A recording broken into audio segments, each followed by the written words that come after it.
Nakakapagduda, ang mga sinungaling, marunong ba yang magmahal?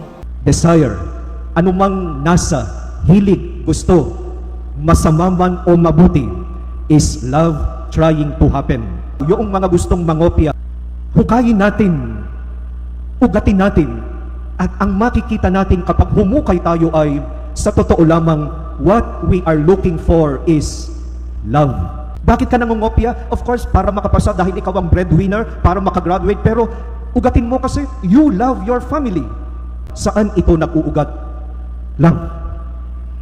At meron pong mukha at pangalan ang love. Jesus. Kay Jesus lamang tayo ma-fully satisfied. Ang pag-ibig nakabatay sa katotohanan, lalo na yung ikaw, yung totoong ikaw.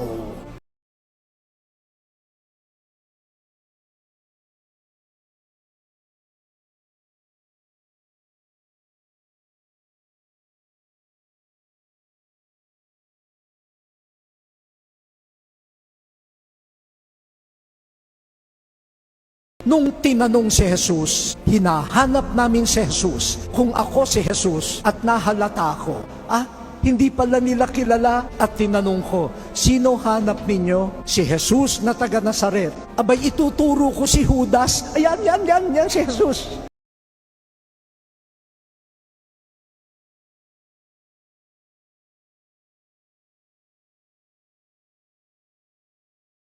Edi siya ang nadakip.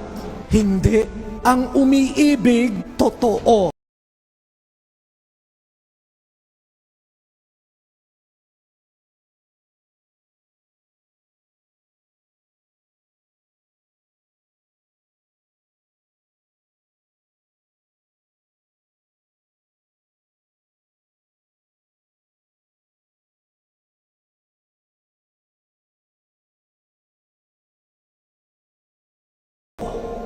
Nakakalungkot po sa social media kung ano-anong pangalan ang ginagamit. Kung ikaw ay totoo, gamitin mo ang pangalan mo. Huwag kang magtatago sa kung ano-ano. Ang nagmamahal, totoo. At dahil gumagamit ng ibang pangalan, nagtatapang-tapangan.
Kung manira, kung bumatikos, matapang lang kasi hindi niya inaamin ang tunay niyang pangalan.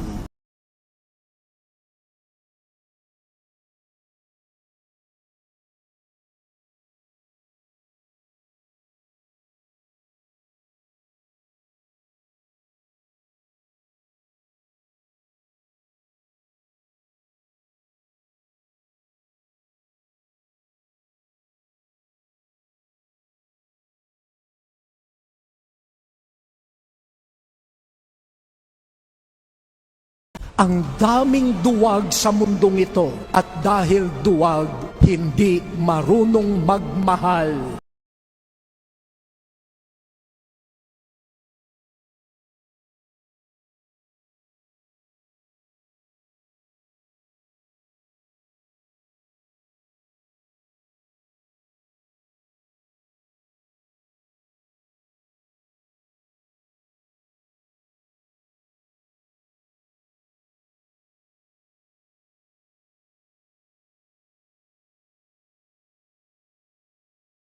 Si Jesus na nagmahal, totoo. At kahit para sa kanyang kapakanan, pwede siyang lumusot, hindi. Bakit? Sabi niya sa mga dadakip sa kanya, sinabi ko sa inyo, ako si Jesus. Kung ako ang hinahanap ninyo, hayaan ninyong umalis ang mga alagad ko.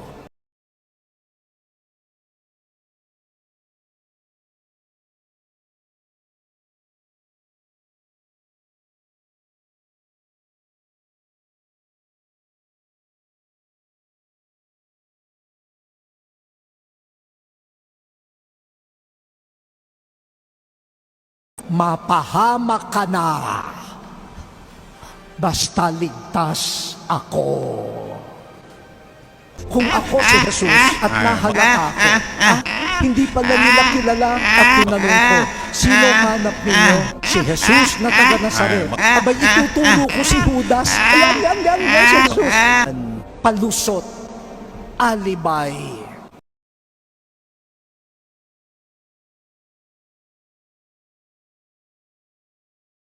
Mapahamak na ang iba, basta ako masaya.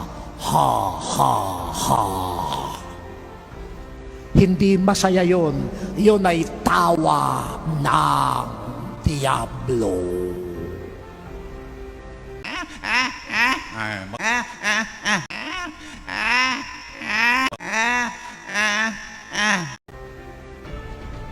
Si Pilato, nakita niya, dapat palayain si Jesus. Pero sa sigaw, natakot siya.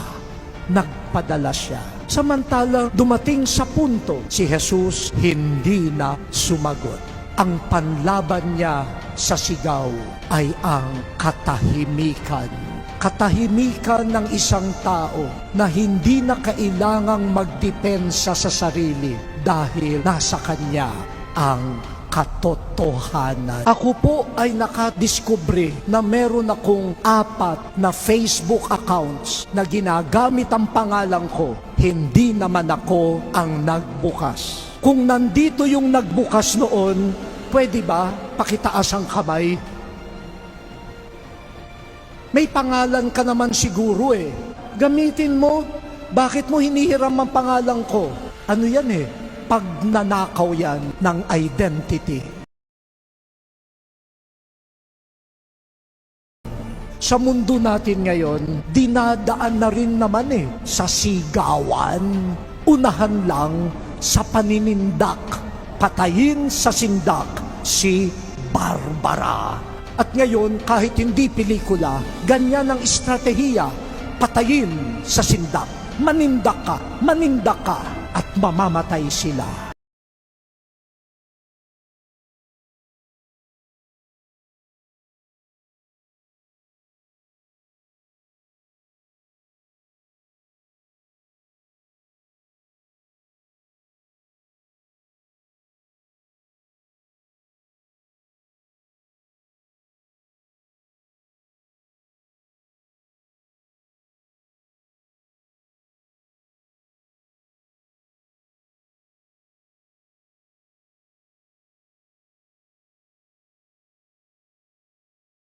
Pero alam ninyo, hindi napatay ng paninindak nila ang pag-ibig ni Kristo. Ang pag-ibig hindi sinisindak. Ang pag-ibig bumubukal, isinasabuhay kahit sa katahimikan. Mga minamahal na kaibigan, mangako kayo ngayong Biyernes Santo, hindi kayo maninindak, hindi kayo magiging marahas, hindi kayo magiging bully sa inyong mga kaibigan at kahit kanino pa. Isipin ninyo, ang nagpapatay kay Jesus, mga naninindak. Ang ating manliligtas, tahimik dahil ang katotohanan ang mananaig.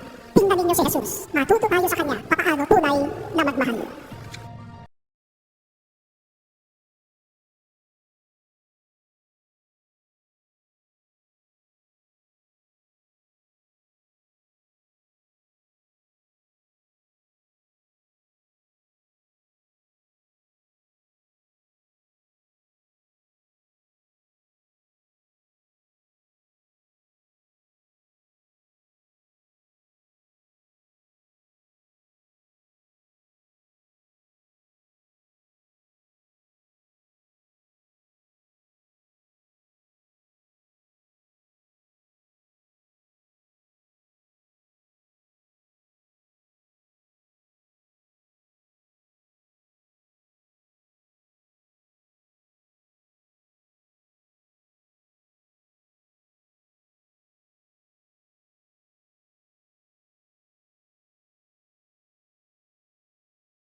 Hindi, baby.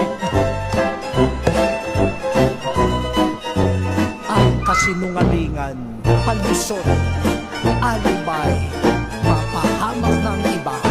Basta ako, masaya. Ha, ha, ha.